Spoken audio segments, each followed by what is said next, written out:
Hello everyone. आज हम बात करेंगे इंटरनेशनल ट्रेड में टाइप्स ऑफ इंपोर्ट। ठीक है, इंटरनेशनल ट्रेड में जो हमारा टॉपिक चल रहा है वो है इंपोर्ट। प्रीवियस लेक्चर में मैंने आपको इंपोर्ट के बारे में बताया था कि इंपोर्ट क्या है। ठीक है, कॉन्सेप्ट ऑफ इंपोर्ट के बारे में डिस्कशन किया था। आज मैं डिस्कशन कर रहा हूँ टाइप्स ऑफ इंपोर्ट के, और उससे पहले मैंने आपको बताया था एक्सपोर्ट और बैलेंस ऑफ ट्रेड। ठीक है, सारे पॉइंट्स सारे जितने भी टॉपिक्स हैं आपस में कनेक्टेड हैं। ठीक है, अगर हम बैलेंस ऑफ ट्रेड की बात कर रहे हैं तो बैलेंस ऑफ ट्रेड में हम दो एंगल्स लेके चल रहे हैं, एक्सपोर्ट और इंपोर्ट को, जो कि बैलेंस होने चाहिए किसी भी कंट्री की इकनॉमी के लिए।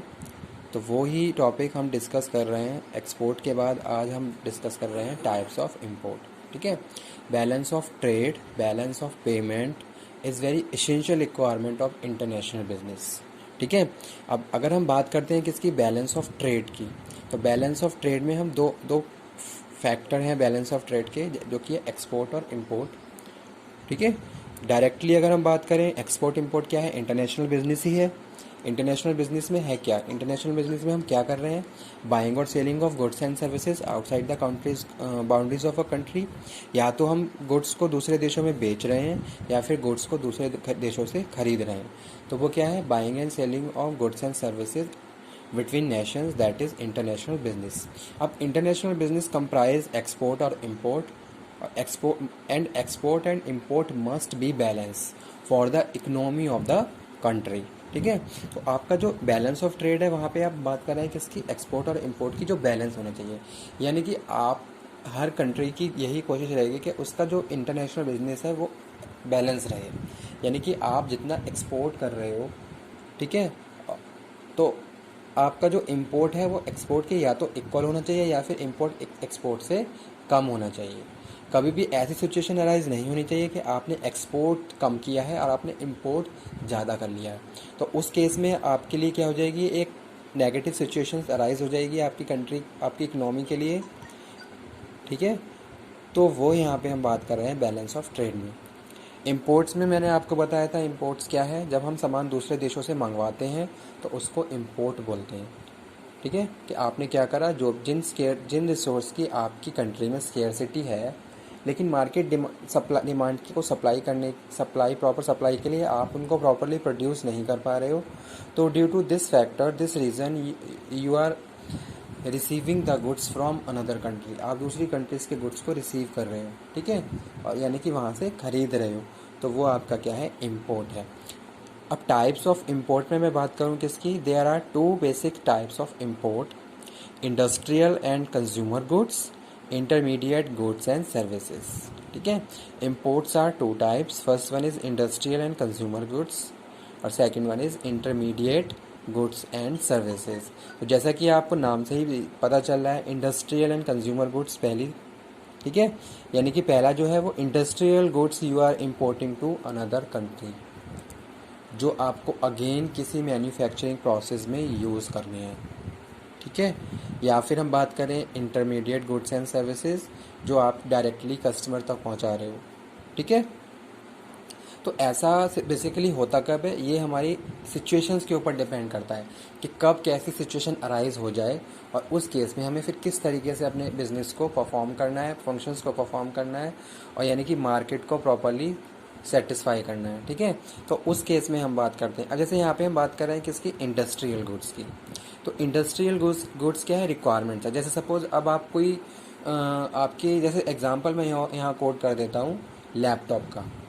आज का जो यूथ है, लैपटॉप उसके लिए उसकी एक नीड बन गया है। ठीक है, या फिर हम बात करें प्रोफेशनल कोर्सेज की, तो वहाँ पे बेसिक रिक्वायरमेंट है।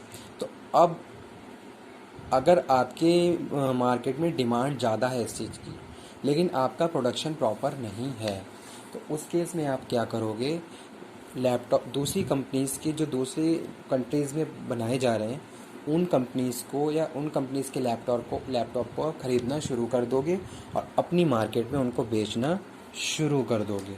ठीक है, तो आपने ऐसा कब किया, आपने ऐसा तब किया जब आपकी मार्केट में डिमांड थी लेकिन आप प्रॉपरली सप्लाई नहीं कर पा रहे थे। ठीक है, तो उस केस में आपने क्या करा, उन गुड्स को दूसरे देशों से ख़रीदा और ख़रीदने के बाद आपने वो सारी फॉर्मेलिटीज़ पूरी करी जो कि एक इंटरनेशनल बिजनेस में होती हैं, जैसे कि tariff, taxes you will pay, after that you will reach the final customer, तब फाइनल कस्टमर तक आपका प्रोडक्ट पहुंचेगा। ठीक है, तो वो यहाँ पे हम बात कर रहे हैं import of goods and services में। ठीक है, companies import goods and services to supply the domestic market at a cheaper price and better quality than competing goods manufactured in domestic market। ठीक है, कंपनीज क्या करती हैं, कंपनी इंपोर्ट करती हैं गुड्स एंड सर्विसेज को to supply the domestic market, अपनी domestic market में जो भी सप्लाई है उसको प्रॉपरली सेटिस्फाई करने के लिए। ठीक है, क्योंकि ये क्या है, हमारी मार्केट के लिए बहुत ज़्यादा इंपॉर्टेंट टर्म है। जैसा कि आपने पढ़ा होगा डिमांड और सप्लाई का कॉन्सेप्ट, प्रॉपरली अगर मार्केट से डिमांड आ रही है तो यू हैव टू सप्लाई, आपको प्रॉपरली वहाँ पे सप्लाई करनी होगी। ठीक है, तभी जाके आप अपने कस्टमर, अपने जो भी आपका कंज्यूमर है उसको satisfy, timely you have to provide goods and services to your customer. तो आप क्या करोगे, प्रॉपरली वहाँ पे सप्लाई होनी चाहिए। ठीक है, और better quality than competing goods manufactured in domestic countries. ठीक है, यहाँ पे हम दो चीज़ों की बात कर रहे हैं, यहाँ पे हम प्राइस को भी कंसीडर कर रहे हैं और बेटर क्वालिटी को भी कंसीडर कर रहे हैं। ठीक है, जो भी आपके कॉम्पिटिटिव गुड्स के साथ आप कंपेयर करके चल रहे हो। ठीक है, companies import product that are not available in the local market. Generally अगर हम बात करें प्रोडक्ट्स की, तो कंपनी उन गुड्स को ही इम्पोर्ट करती है जो हमारी मार्केट में अवेलेबल नहीं है। ठीक है, जैसे हम एग्जांपल कोट करते हैं कुछ, जैसे सपोज आपने देखा होगा बहुत सारे परफ्यूम्स होते हैं। ठीक है, तो परफ्यूम्स आज के टाइम में क्या है, एक रिक्वायरमेंट्स है यूथ की। तो ऐसे परफ्यूम्स जो फॉरेन मार्केट से आए हुए हैं और हमारे मार्केट में बहुत ज़्यादा कस्टमर उसको लाइक कर रहा है। अब जब कस्टमर लाइक कर रहा है, रिक्वायरमेंट है, डिमांड है, तो आपको उसको सेटिस्फाई करना भी बनता है। तो उस केस में आप क्या करोगे, उन गुड्स को दूसरे देशों से मंगवाना शुरू कर दोगे जिसकी सप्लाई या जिसकी नीड आपकी मार्केट में है। तो वही चीज़ यहाँ पे लिखी हुई है, companies import product that are not available in the local market. There are three broad types of importers looking for any product around the world to import and sell। Importers के टाइप यहाँ पे मैं discuss कर रहा हूँ। कुछ ऐसे importers होते हैं जो किसी भी प्रोडक्ट को खरीदो और बेचते हैं। ठीक है, लुकिंग फॉर एनी प्रोडक्ट, किसी भी प्रोडक्ट के लिए around the world to import and sell. ठीक है, आपने क्या करा, उसको खरीदा दूसरे देशों से और बेचना अपनी मार्केट में शुरू कर दिया। सेकंड वन, कौन से एक्सपोर्टर होते हैं, exporter looking for foreign sourcing of the get their product. ठीक है, अब ऐसा प्रोडक्ट जो फॉरेन मार्केट से आया हुआ हो एट अ चीपेस्ट प्राइस, और चीप प्राइस पे। ठीक है, चीप प्राइस पे आपने क्या करा, प्रोडक्ट को दूसरे मार्केट से खरीदा, using foreign sourcing as a part of their global supply chain. ठीक है, अब यहाँ पे हम बात कर रहे हैं, आपने यहाँ क्या करा, आपने फॉरेन सोर्स के थ्रू क्या करा, दूसरे प्रोडक्ट को दूसरी मार्केट से मंगवाया। ठीक है, यानी कि ग्लोबल सप्लाई चेन फॉलो करते हुए आपने क्या करा, उस प्रोडक्ट को इंपोर्ट करा किसी अदर कंट्री से। तो इस तरीके से तीन टाइप के इंपोर्टर्स होते हैं जो हम यहाँ डिस्कस कर रहे हैं। ठीक है, ये आज जो टॉपिक था ये टाइप्स ऑफ इंपोर्ट के बारे में था, जहाँ हमने इंडस्ट्रियल और इंटरमीडिएट गुड्स एंड सर्विसेज के बारे में पढ़ा।